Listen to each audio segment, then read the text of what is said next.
자, 반갑습니다. 배동찬 교수의 맛있는 좋은 이야기의 배동찬입니다. 자, 여러분 반갑습니다. 1월 29일 국토교통부에서 보도 자료가 하나 나왔죠? 2020년 12월 전국 미분양 아파트 수가요, 전국적으로 19,500호라는 겁니다. 전국적으로 미분양 아파트가 19,500호다. 이러한 숫자를 보게 되면 여러분 어떤 생각이 들어요? 아무 생각이 없다? 그래요. 이러한 숫자가 많은 건지 아니면 적은 건지 분간이 안 될 수도 있겠죠. 맞아요. 이러한 숫자는요, 내가 필요하다고 생각할 때는 돈이 되는 정보가 되겠죠. 그런데 내가 필요 없다고 생각할 때는 그냥 분쇄기에서 나온 뭐 폐지 속에 있는 그런 정보밖에 안 될 수가 있겠죠. 그런데 부동산을 통해서 돈을 벌고자 한다면 이러한 부분까지도 관심을 좀 가지셔야 되겠죠. 먼저 미분양 아파트란 무엇일까요? 누구나 다 알 수도 있지만은 항상 기본부터 다지고 넘어가도록 할게요. 청약 순위, 즉 1순위, 2순위가 있겠죠. 그런데 1순위에도 청약 계약을 안 하고 2순위에도 안 한다는 얘기예요. 그래서 청약을 안 받았다는 얘기죠. 그러면 이제 줍줍이 다가오지 않겠습니까? 뭐 선착순이다. 조건도 자격도 없다. 그냥 넣어라. 넣으면 된다. 선착순. 그래요. 1970년대 하반기에도 여의도에 있는 아파트를 분양하는데 그때는 뭐 전자 시스템이니 이런 게 없었지 않습니까? 그냥 선착순 분양이라고 하니까 그 당시엔 통금이라는 게 있었어요. 통행금지, 통금이 있었는데 통행금지 끝나자마자 사람들이 미어 터졌다는 거예요. 그런데 미분양 아파트에 대해서 줍줍도 안 했다는 얘기입니다. 그만큼 사람들이 관심이 없다는 얘기 아니겠어요? 그러니까 예를 들어서 500세대 분양 중에 아직도 안 팔린 아파트가 있다. 그러한 아파트를 바로 미분양 아파트라고 하는 거죠. 우리가 부동산 경기가 좋을 때는요, 청약 경쟁률이 뭐 100대 1, 뭐 50대 1, 20대 1이라는 거예요. 사람들이 미어 터지는 거고, 새 아파트에 대해서, 신축하는 아파트에 대해서 그냥 관심들이 많다라고, 뭐 관심이 뭐 폭발적이다라고, 뭐 지금 분위기가 그러한 분위기이지 않겠습니까? 즉, 부동산 경기가 좋을 때는 분양이 완판되는 거예요. 그 즉시 플러스 프리미엄도 형성이 되겠죠. 그리고요, 부동산 경기가 좋지 않을 때, 그럴 경우에는 미분양이 발생된다는 얘기고, 그런데 내가 이런 아파트를 분양받았어. 미분양이야. 그러면 플러스 프리미엄이 아니라 마이너스 프리미엄. 즉, 분양가가 4억인데 내가 3천만 원 마이너스로 해가지고 팔겠다는 거예요. 아파트를 분양받으면 돈이 되는 게 아니라 아파트를 분양받았는데 마이너스 3천만 원, 4천만 원 된다는 얘기죠. 그러한 아파트들이 바로 미분양 아파트들이지 않을까요? 그렇다면 우리나라 분양권의 역사 중에서 최고 미분양 호수가 많은 그런 시기는 언제였을까요? 뭐 대략적으로 본다면 2009년 정도가 되겠죠. 2008년에는 전 세계적인 금융위기가 있었죠. 따라서 국내 미분양 아파트가요, 2009년에 무려 16만 5천여 가구라는 거죠. 전국적으로 미분양 아파트가 이 정도로 많았다라고 말씀을 드릴 수가 있을 것 같고요. 그렇다면 현재는 어떠할까요?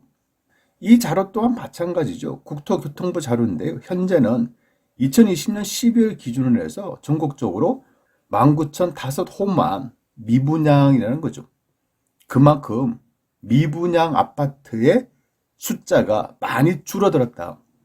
2009년도 16만 5천에서 2020년도 뭐 19,000이니까 많이 줄어들었지 않습니까? 그렇다면 전국적 상황을 한번 살펴볼까요? 먼저 서울인데요. 서울은 미분양 아파트가 49호밖에 안 된다는 얘기예요. 세대수가 얼마나 많아요? 인구가 얼마나 많아요? 또 서울에 있는 아파트 얼마나 비쌉니까? 그런데요, 미분양 아파트가 49개밖에 안 된다는 얘기예요. 그만큼 숫자가 적죠. 역시 인기 있는 지역, 또 주택이 귀한 지역에서는 미분양도 귀하구나라고 이렇게 말씀을 드릴 수가 있을 것 같고요. 수도권에 있는 인천 466호, 경기도 1616호인데요. 인천과 경기도를 놓고 보더라도 인구수와 가구수 얼마나 많아요. 그런데 미분양 물량은 역시 적다라고 이렇게 말씀드릴 수 있겠죠. 대전은 638호, 광주는 31호, 대구는 280호, 울산은 648호, 부산은 973호입니다. 광역시금에도 불구하고 미분양 아파트가 1000호 정도 미만임을 우리는 알 수가 있을 것 같고요. 다만 강원도 같은 경우 또 충남, 경북, 경남 즉 시골 쪽으로 가면 갈수록 미분양 숫자가 좀 증가된다라고 말씀을 드릴 수 있을 것 같아요. 이러한 점에서 우리는 한 가지를 좀 배우고 넘어가야죠. 그것은 미분양 아파트는요, 대도시일수록 적다. 그리고 시골로 가면 갈수록, 외곽 지역으로 가면 갈수록 미분양 아파트가 많다라는 사실을 알 수가 있다는 거예요.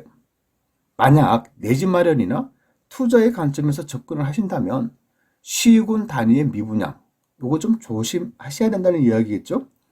그리고 미분양 아파트에 투자를 하신다면 광역시급 이상의 대도시 위주로 접근을 하시는 게 그나마 괜찮다라고 말씀을 드릴 수 있을 것 같고요.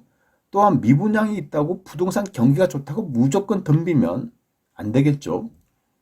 그래서 지금과 같은 부동산 호경기, 지금 분양시장 얼마나 그냥 호경기예요. 뭐 아파트 분양 광풍의 시대에 아파트가 미분양되었다는 사실, 요거 하나만 놓고 보더라도 좀 이상하지 않나요? 그래요. 지금 같은 경우에 미분양이다라고 하면 일단은 의심을 한번 가지셔야 되겠죠. 그렇다면 이 아파트가 왜 미분양일까?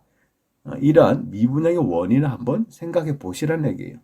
먼저 서울 지역에 있는 미분양 아파트를 살짝 한번 살펴볼까요? 민간 분양이고 미분양이고 세대수가 총 29세대 중에서 19세대를 일반 분양을 했는데 미분양 세대수가 19세대라는 겁니다. 즉 일반 분양한 모든 물량이 다 미분양이라는 거죠. 서울에서 이처럼 미분양이 된다는 얘기예요. 그러면 먼저 세대수를 따져보니까 세대수가 총 29세대밖에 안 된다는 얘기예요. 그만큼 세대수가 적죠. 그리고 동의 개수를 알아보니까 한 개의 동이라는 거예요. 나홀로 동 아파트가 되겠죠. 그리고 분양 가격이 82제곱미터가 분양 가격이 5억 5천만 원입니다. 이를 평당 가격으로 환산을 해보니까 2,200만 원이 된다는 얘기예요. 나홀로동 아파트 일반 분양이 19세대인데 한 평당 분양 가격이 2,200만 원. 그런데 한 평당 분양 가격이 2,200이 서울의 강남에 있다고 하면 야 그래도 싸다라고 생각하죠. 그런데 이건 서울의 변두리 지역에 있는 거예요. 그래서 이 아파트 인근 지역에 기존에 있는 아파트 가격을 한 평당 가격으로 좀 분석을 해보니까 2천만 원이 안 되는 아파트도 많다라는 거예요. 그런데 아무리 새 아파트지만 세대수가 얼마 안 되고 나홀로동 아파트가 한 평당 가격이 2,200만 원이다. 비싸게 떼는 거죠, 여러분. 그렇겠죠? 자, 이러한 점을 볼 때요. 아직까지 미분양 아파트라는 것은 여러분들께서는 특히 조심하셔야 된다는 얘기겠죠. 아직까지 미분양이라는 거는요. 위치나 입지 여건 등이 좋지가 않다. 또한 세대수가 적은 나홀로동 아파트다. 분양가가 주변 시세보다 높게 책정되었다는 사실을 알 수가 있다는 거예요. 물론 전국의 미분양 아파트들이 모두 다 이처럼 별로다, 이상하다 이렇게 말하는 건 아니고요. 다만 이러할 가능성이 좀 많아 보인다는 거죠. 또 한 가지 여러분들께서 좀 조심할 부분은요. 이러한 미분양 아파트들은 시간이 지난 후에 뭐 분양이 되겠죠. 언젠가는 분양이 돼요. 또 물론 이제 시간이 많이 경과해야지 분양이 되겠지만은 이러한 아파트들의 가격 변동 특징을 살펴보면 오를 때는 조금 올라요. 찔끔 오른다는 얘기예요.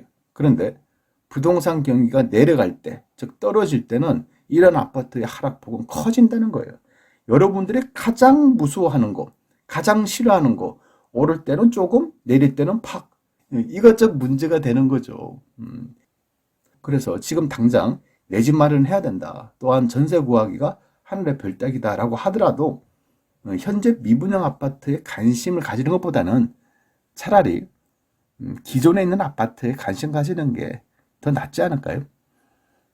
아무튼 오늘 이야기를 좀 마무리를 해드리면요. 부동산 꼭지가 어디인지는 아무도 모르겠죠. 그렇죠. 또한 부동산 가격이 언제 떨어질지 이것도 아무도 몰라요. 다만 현재까지 또 전국적으로 미분양 아파트들이 소진되고 있다는 거예요. 이런 악조건에 있는 아파트들일 가능성이 많음에도 불구하고 미분양의 숫자가 줄어들고 있다는 얘기예요, 여러분. 이러한 얘기는 무엇을 의미할까요? 부동산 가격 멈춤이 결코 쉬워 보이지는 않는다는 얘기예요. 물론 저의 개인적인 생각이라는 점, 이 부분 참고하시기 바라고요. 이상까지 배동찬 교수의 맛있는 도움 이야기였습니다. 감사합니다.